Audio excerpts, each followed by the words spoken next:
भारत में 2 लाख बच्चों का अपहरण होता है साल में। 2 लाख बच्चों का अपहरण करने के बाद भीख मंगवाया जाता है, अपहरण करने के बाद उनको कन्वर्ट किया जाता है, अपहरण करने के बाद उनके किडनी वगैरह निकाल ली जाती है, अपहरण करने के बाद उनको दवा बनाने वाली कंपनियों को ट्रायल के लिए बेच दिया जाता है। 2 लाख।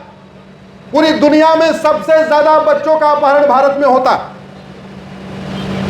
5000 सांसद विधायक हैं। किसी ने संसद विधानसभा में बोला कि ये लोग जो अपहरण करने वाले हैं इनकी नागरिकता खत्म करो, इनकी 100% प्रॉपर्टी जब्त करो, इनको साल भर के अंदर फांसी दो। किसी ने बोला क्या? जोर से बोलिए जरा। नहीं। भारत में 5 करोड़ घुसपैठिए आ चुके हैं। मेरी PIL चल रही है, मैंने सुप्रीम कोर्ट में राज्यवार आंकड़े दिए, किस राज्य में कितने हैं। दुनिया में सबसे ज्यादा घुसपैठिए भारत में है, 5 करोड़। सवाल यह है कि चीन में 5 घुसपैठिए क्यों नहीं है, भारत में 5 करोड़ क्यों है? सिंगापुर में 5 घुसपैठिए क्यों नहीं है, भारत में 5 करोड़ क्यों है? जापान में 5 घुसपैठिए क्यों नहीं है, भारत में 5 करोड़ क्यों है? क्योंकि उनको पता है भारत का कानून महाघटिया है। कैसे भी करके नदी के रास्ते, जंगल के रास्ते एक बार एंट्री कर जाओ। और भ्रष्टाचार इतना ज्यादा है, यहां 2000 रुपए में आधार बन जाता है, 2000 में राशन कार्ड बन जाता है, 3000 रुपए में ड्राइविंग लाइसेंस बन जाता है, 2000 रुपए में बर्थ सर्टिफिकेट बन जाता है। 12 से 15,000 रुपए में कोई भी रोहिंग्या, कोई पाकिस्तानी, कोई अफगानिस्तानी, कोई बांग्लादेशी, कोई भी कुकी आके भारत में 5-6 डॉक्यूमेंट बनवा के नागरिक बन जाता।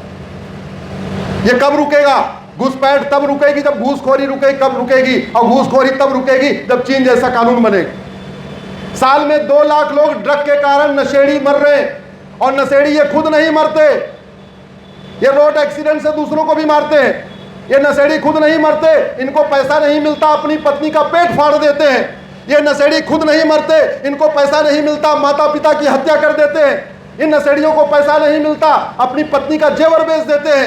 इन नशेड़ियों को पैसा नहीं मिलता, अपनी जमीन गिरवी भी रख देते हैं। सवाल यह है, भारत में 1 लाख करोड़ का ड्रग कारोबार क्यों चल रहा है और सिंगापुर में ड्रग का नामो निशान क्यों नहीं है? क्योंकि सिंगापुर में राम मंदिर नहीं है, कृष्ण मंदिर नहीं है, हनुमान मंदिर नहीं है, ज्योतिर्लिंग नहीं है। वहां एक ही चीज है, राम नीति। भय बिन होय न प्रीत, सठे साठ्यम समाचरेत, लोहा लोहे को काटता है। और सिंगापुर में दवा, ड्रग बनाने, ड्रग बेचने, drug wholesaler, drug dealer, drug manufacturer और ड्रग कारोबारियों के जो मददगार, सबको उठा के फांसी दी जाती है। अभी कुछ ही दिन पहले सिंगापुर में एक व्यक्ति के पास 900 ग्राम गांजा पाया गया, उसको उठा के फांसी दे दिया। और भारत में 9-9 कुंटल गांजा पाया जाता है, यहां जमानत मिलती है।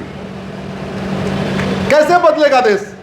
देश तब बदलेगा जब मनीषा भी जागेंगे, मनीषी भी जागेंगे और मनीष भी जागेंगे। जब तक मनीषा और मनीष नहीं जागेंगे तब तक इस देश का कुछ उद्धार नहीं हो सकता। भारत में पॉपुलेशन की हालत यह है, सरकार जब तक 2 करोड़ घर बनाती है 10 करोड़ बेघर पैदा हो जाते हैं। सरकार जब तक 2 करोड़ रोजगार जनरेट करती है 10 करोड़ बेरोजगार बढ़ जाते हैं। 50% समस्याओं का मूल कारण है जनसंख्या विस्फोट। अरे हम दो हमारे दो नहीं तो हम दो हमारे 3 सही। वैसे यहां कितने ऐसे लोग हैं जिनके बच्चे 3 करने के लिए तैयार हैं? जरा हाथ उठाएं भैया, हाथ उठाएं। तो अच्छा 3 करेंगे तो चौथे पे रोक लगनी चाहिए कि नहीं चाहिए? अब आप कहेंगे नहीं पॉपुलेशन कंट्रोल लॉ बन जाएगा, कोई मानेगा नहीं।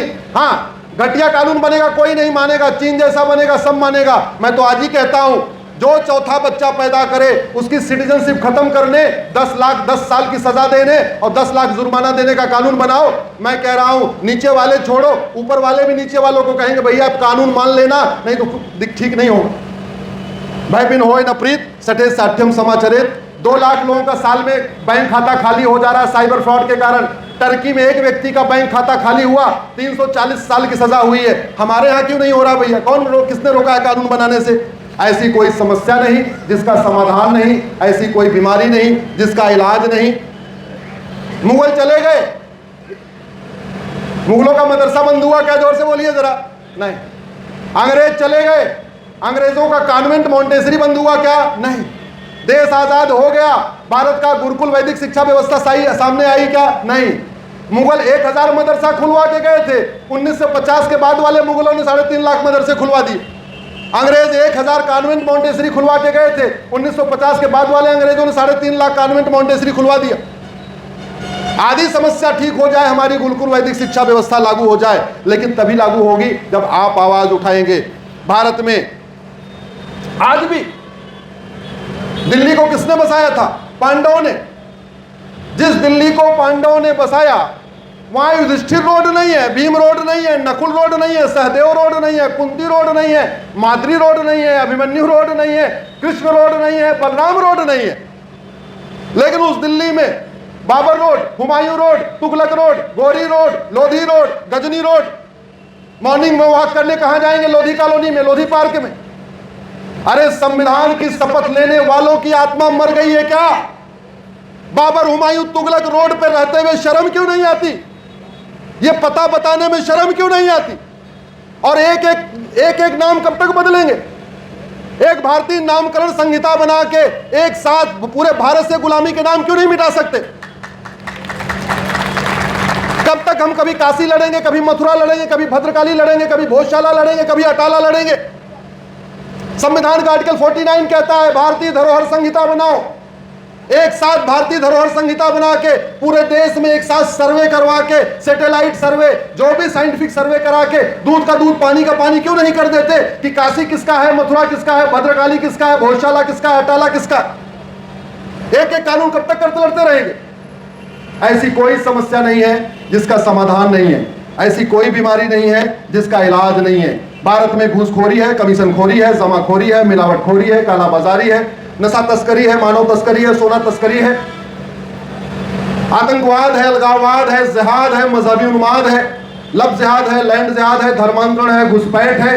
सारी समस्याएं पूरी दुनिया में नहीं है। इस सभी समस्याओं का इलाज चीन ने करके दिखाया है, जापान ने करके दिखाया है, इजराइल ने करके दिखाया है, अमेरिका ने करके दिखाया है। हमारे यहाँ केवल तू मैं, आरोप प्रत्यारोप, नूरा कुश्ती, बटोलेबाजी, तू चोर मैं सिपाही होता रहता है, लच्छेदार भाषण दिए जाते हैं, लेकिन समस्या के अस्थायी समाधान पे चर्चा ही नहीं होती है। संसद में भी केवल समस्या की चर्चा, विधानसभा में समस्या की चर्चा, अखबारों में समस्या लिखी हुई है, न्यूज चैनल पे समस्या की चर्चा। समस्या का अस्थायी समाधान क्या है? क्या यह समस्या विश्वव्यापी है? क्या यह समस्या लाइलाज है? इस समस्या को चीन ने कैसे ठीक किया? इस समस्या को जापान ने कैसे ठीक किया? इस समस्या को इजराइल ने कैसे ठीक किया? जब तक इसके ऊपर चिंतन नहीं होगा, समस्या समस्या समस्या।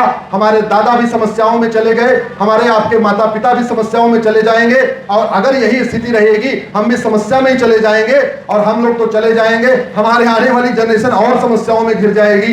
एक बात मैं कहना चाहता हूं, भारत की डेमोग्राफी बहुत तेजी के साथ बदल रही है, बहुत तेजी के साथ बदल रही है। यहां राजनीति के पुरोधा बैठे हुए हैं, सब लोग राजनीति के बड़े एक्सपर्ट बैठे हुए। भारत के 9 राज्यों की डेमोग्राफी पूरी तरीके बदल चुकी है। 28 राज्य हैं, 8 केंद्र शासित प्रदेश, उसमें से 9 राज्य यानी 25% राज्यों की डेमोग्राफी बदल गई है।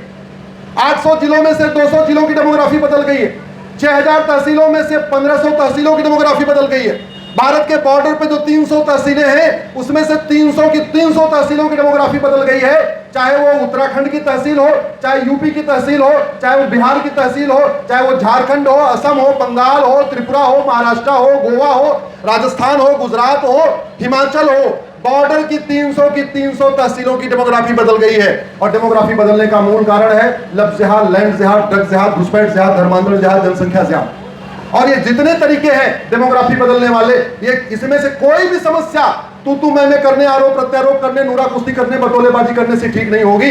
और जिस कारण से डेमोग्राफी बदल रही है, मैं गारंटी के साथ कहता हूं, उसमें से 90% समस्याएं कानून बना के ठीक हो सकती हैं। कानून भय बिन होय न प्रीत, सठे साठम समाचरित, इस सिद्धांत वाला बनाना पड़ेगा। और नहीं तो एक बात याद रखना, राजा रणजीत सिंह ने कभी सोचा नहीं होगा कि पंजाब के 2 टुकड़े होंगे, और 2 टुकड़े हुए। राजा शशांक ने कभी नहीं सोचा होगा बंगाल के 2 टुकड़े होंगे, बंगाल के 2 टुकड़े हुए।